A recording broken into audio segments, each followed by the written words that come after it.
Hello fellow Zooba Kings and Queens, welcome to Court Royal, and in today's video, your entertainer Zooba King tells you exactly what he would do if he was a Zooba developer.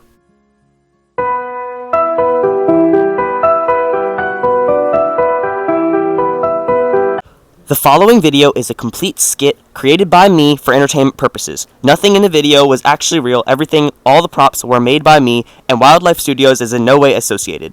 Guys, so I was checking the mail today, and I got something totally lit from Wildlife Studios. So let's go ahead, take it in, and check it out. Alright, so looking here, it's relatively sealed, so let's just open it. What the crap? Oh, oops. Alright, hold on. Okay, so they folded the letter very small. Okay. Oh, I dropped it.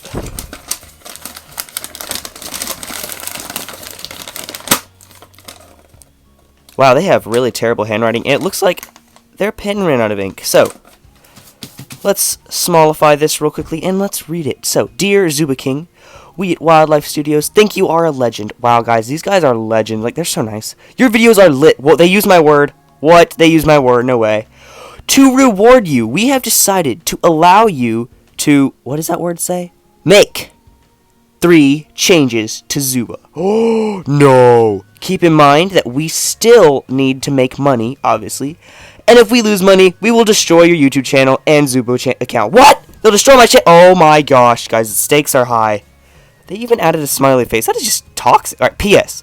Everyone, subscribe to Zooba King so he can get the YouTube emote. I definitely did not add that afterwards. Anyways, guys, I really hope you enjoyed this little skit. Now let's get on to the real video, and I'll show you exactly what I would do if I was a Zooba dev.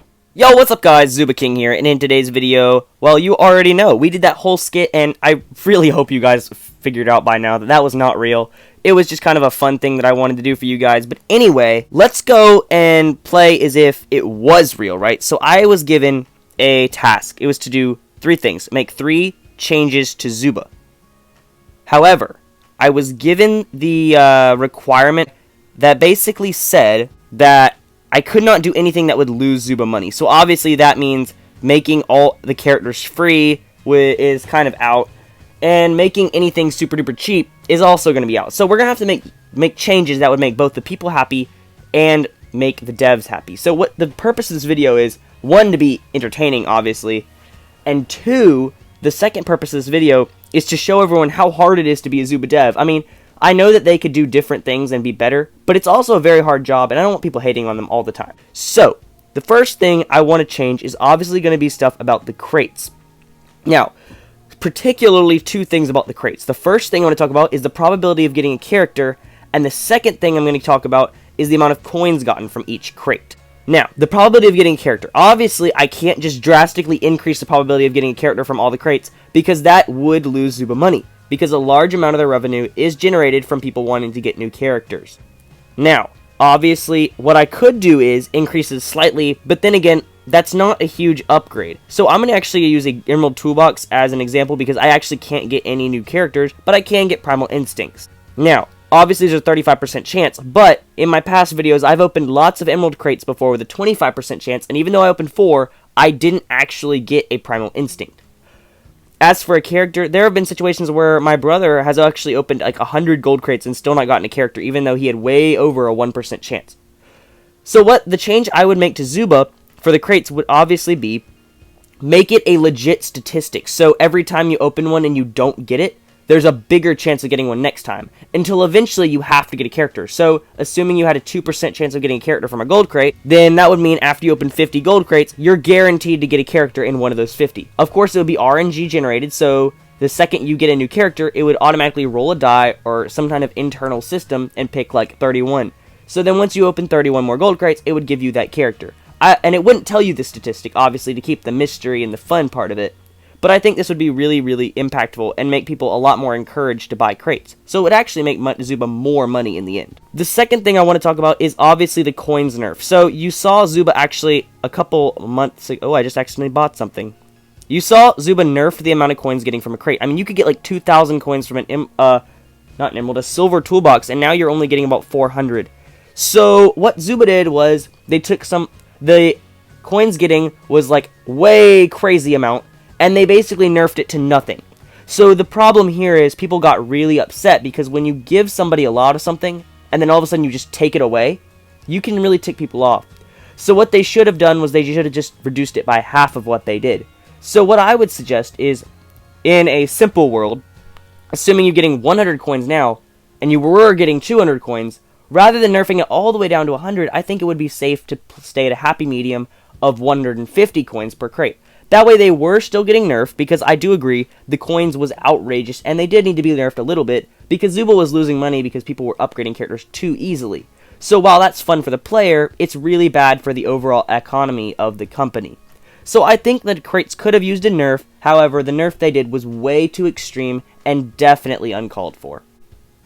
The second thing I would do as a Zooba developer is going to be a balance update. So I would pick a few characters and I would totally balance them out.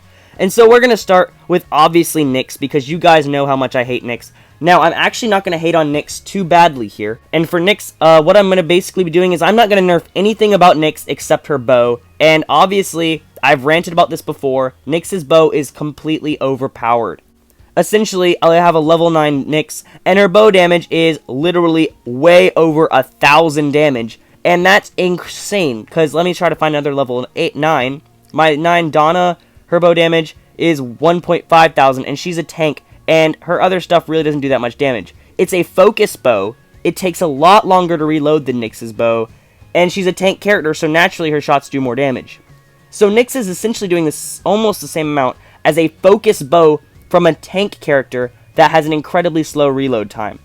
And what that says to me is, Nyx's bow is definitely overpowered. Now, I agree that Nyx needs to have a decent amount of damage from that bow, because it's a very powerful tool, and she would be very underpowered without it. But what I don't agree with is how much damage it does. So I would just considerably maybe reduce it by 10 to 15%, and that would basically balance her out, yet it would still allow her to do a decent amount of damage. That wasn't so bad. Okay, I did pretty good with Nyx.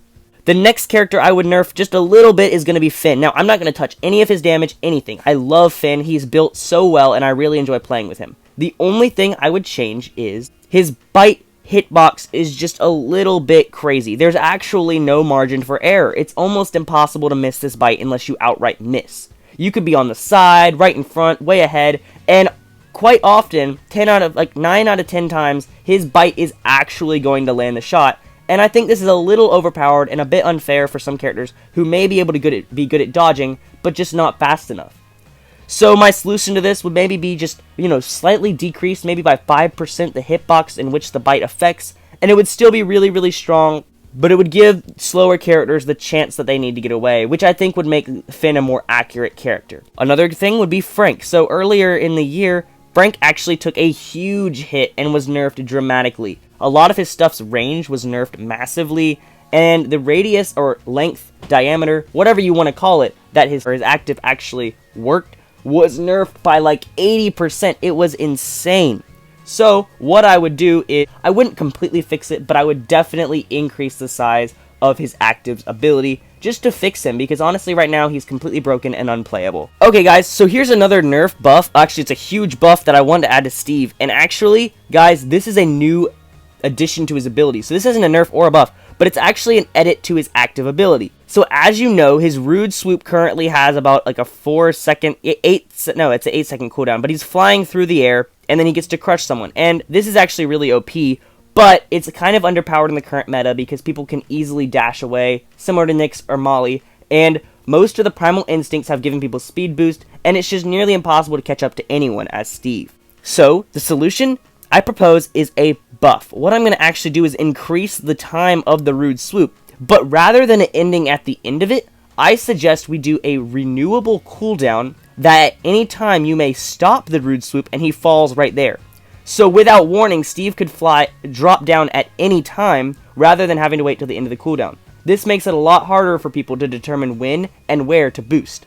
I think this would be really, really helpful on Steve, and I think it would fix him and put him back on the charts as a current meta character. The last and final character I would want to buff/nerf would be Earl. And I would just be, it's not really a buff or a nerf, but the hitbox around his claw is very, very finicky. Sometimes you can hit people when you barely touch them at all, and sometimes you get a direct hit and it doesn't yoink them at all. So I would pretty much just send him down to technical support, get a few issues worked out to get him a definite hitbox, maybe even get it a little bit bigger, and just make sure that claw is completely out of bugs. I know that this would be pretty difficult because the claw is such a weird mechanic. Anytime you're moving a character across the map, it's going to look weird and it's going to cause lag. So really, if that could just be sharpened up, that'd be pretty lit. That's it for character things. Let's move on to my third and final update, which I think would be legendary. Hey guys, you might notice this is not Zooba, but this is what I mean for the third and final thing I do as a Zooba dev. So for those of you who know what this game is, it's Brawl Stars, and for those of you who don't know what it is, it's Brawl Stars. Pretty straightforward. Look it up. It's pretty simple. It's like Zooba, but in my opinion, Zooba's better. Also, I'm not doing any Brawl Stars content, and this will probably be the first time and the last time it'll show up in one of my videos. But regardless of that, we've got something important to address, so let's go ahead and jump right in. In Brawl Stars, you can see there's a friendly battle, and I'm just going to go ahead and click it. Yep, friendly battle. You can invite any of your friends in Brawl Stars to play it, and any of your clanmates to play it. Now, I haven't played Brawl Stars in forever, and I probably don't plan on playing it again for a long time. But regardless, let's go ahead and jump into this. So essentially, you can customize this pretty much any way you want. And what happens is, you get to pick any of your characters that you currently have, and your friends get to pick any of their characters that they currently have. And what that does is, it essentially allows you to play with just your friends in a controlled environment. Now, I would love it. I mean, be totally ecstatic if Zooba somehow managed to add this to their game. And basically, I would just be so elated and happy because then I could finally play with my friends in a controlled environment. And what that would do is it would allow me to train, it would allow me to test out cool Zooba myths, all while having fun with my friends without the fear of losing trophies. Guys, let me tell you, there have been so many times where I've lost trophies trying to make these videos for you guys, and I'm just like, well, there's nothing I can do about that because I don't have a controlled environment to make them in. Now, obviously, once I get in the Zooba Partnership Program, this won't be an issue. But for the average Joe who just wants to play with his friends in a non-chaotic, crazy controlled environment, I think this would be totally awesome. Now, obviously, we'd have to be able to control, like, the amount of players in the match. You know, you can't gain any coins from playing, you can't gain any trophies. But basically, it's a place you can hang out and play with your friends. So maybe if you've got a newer friend you want to introduce to the game, you could do something cool like that. And basically what this does is it basically just guarantees you're going to have a good time, or it gives you somewhere to practice when the matchmaking's really bad. And I think this would just really greatly improve the game. I know I said I was only going to do 3 things, but there was one more thing that I just couldn't leave out. And that is a really short thing I'm going to explain right now. So, right here there's every 6 hours, duos and trios continually swaps out. And I hate this. If this is probably one of the things that I hate just as much as I hate Nixes. Okay, guys? I wish there was a way to switch between duos and trios whenever you felt like it. This is for multiple reasons. What if I want to play with 3 friends, but it's duos? Then who am I going to kick out of my party? Because I don't want to play big teams with bots. What if it's trios and I only want to play with 1 friend? Well, then we have to deal with a bot. Regardless, guys, I wish you could choose between the 2. Not only for my own personal preference, but because I think that it would impact Zooba very, very well and make the matchmaking actually more fair. Here's why. So, picture this. You've got a whole bunch of level 17s playing right now, right? They're playing in bot lobbies, random duos, random trios, okay? Now, assuming they're split evenly between duos and trios, you're going to have less overall in one group. Whereas now, all of them are forced to play in one group. So if you split the amount of high levels into 2 different groups, the odds of getting one in your game have all of a sudden become dramatically smaller. Anyways, guys, those are the 3, kind of 4, ideas that I had for Zooba. Now, let me know down in the comments that if you were the Zooba team, would you fire me or not? Or would you give me a raise? Anyways, guys, thanks for watching, have an outstanding day, and I'll see you in the zoo.